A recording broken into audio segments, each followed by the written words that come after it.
Some people begin their siscon anime journey with Oreimo. Others start with Kisses or Eromanga Sensei.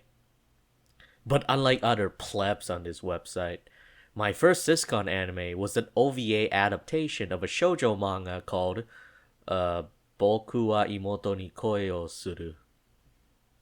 I regret that I didn't mention this anime whatsoever in my last video, because, quite frankly, that video wouldn't have existed without this anime.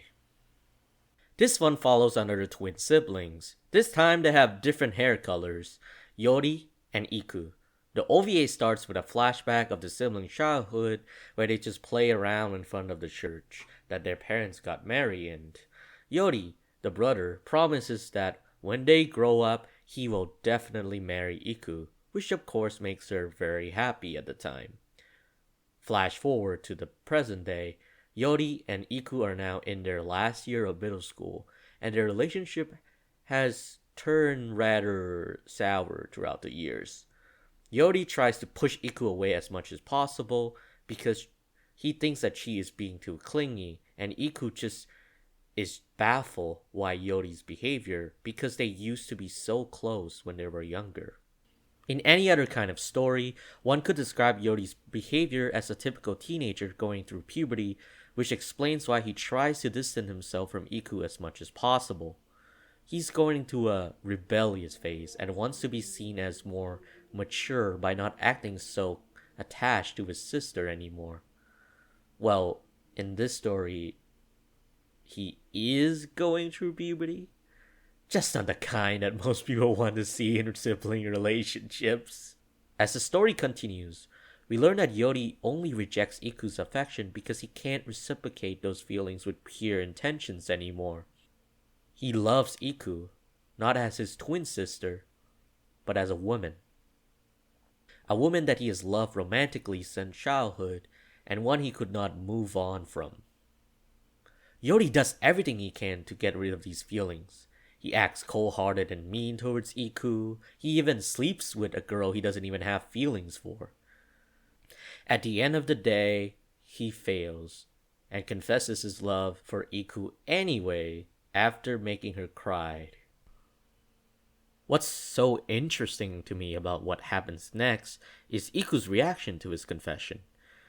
Even though we see that Iku has maintained the same feeling of affection and fondness towards Yori since childhood, she rather responds negatively to the confession.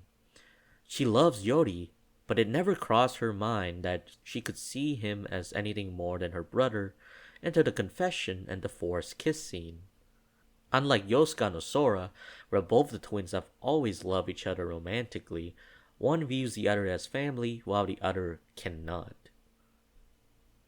Iku even refuses Yori's advances until she sees that Yori has been suffering due to these feelings for the longest time.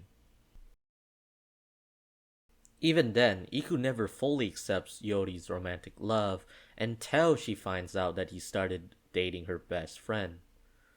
The series tries to suggest that Iku's love for her brother has always been rooted in romantic love, in which she mistook it for just ordinary sibling love. I still find Iku's sudden change of heart a little bit questionable because she clearly shows signs of guilt and regret for even going through with their relationship. My interpretation of Iku's perspective here is that she didn't realize how much she cherishes the bond she shares with Yori until Yori's announcement that he's moving away to attend high school out of town. Iku was perhaps too naive to realize how deep her love for Yori was, and if she does nothing, she may lose him forever. Does the OVA make it seem like she accepts her brother's love too abruptly? Yes, but the story does imply that Iku really loves Yori, romantic or otherwise. Therefore, I'm convinced that she will gradually develop romantic feelings towards him, even if it's not the case right now. Overall, this was a solid adaptation and has a rather bittersweet ending that is very fitting for these taboo love stories. Yori does want to move away in the end because he believes he can't show his true feelings for Iku while surrounded by people they know. Iku is overwhelmed with sadness, but Yori does assure her that their love will continue even if they're apart from each other right now. Although this ending might not be the happiest resolution ever, the manga story continues after this.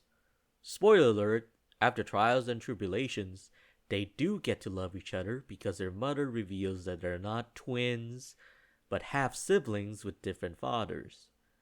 It's been so long since I read the manga, so I don't remember how they're more okay with half siblings hooking up and not twins. But hey, Yori and Iku get to be together. Isn't that rad, everybody?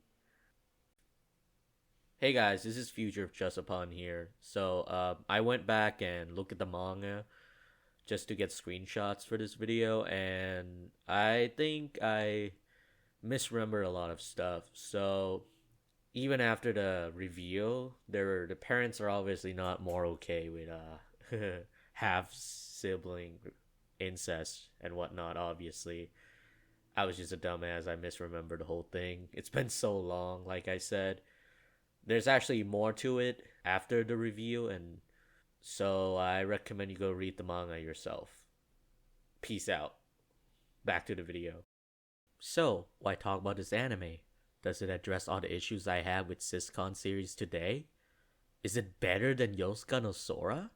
Did it cure my sense of loneliness and isolation? No, no, and no. I think I wanted to make this video because I wouldn't be who I am without it. This anime introduced me to the concept of forbidden love, a subgenre of romance that I just can't get enough of for some reason. Maybe it's because it's an evolution of the star-crossed lover trope. For those unaware, this trope is all about lovers who are torn apart by fate or destiny, a doomed romance that is bound to fail, or it will just never work out due to external forces that keep the lovers apart. For forbidden romance like incest, this is taken to its most logical extreme, where not only are the lovers torn apart by outside interferences, but also by the fact that their love is viewed as morally despicable.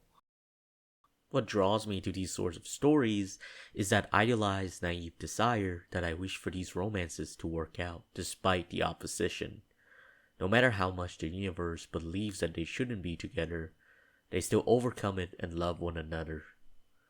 Whether the lovers are from different worlds or social classes, have conflicting personalities, or it's just that they're related, or all of the above. Perhaps it's my subconscious belief that opposition is what defines a human experience for me. Love that seems too easy to achieve doesn't feel genuine. But the kind of love that survives even the most excruciating and difficult challenges is the one that feels the most real.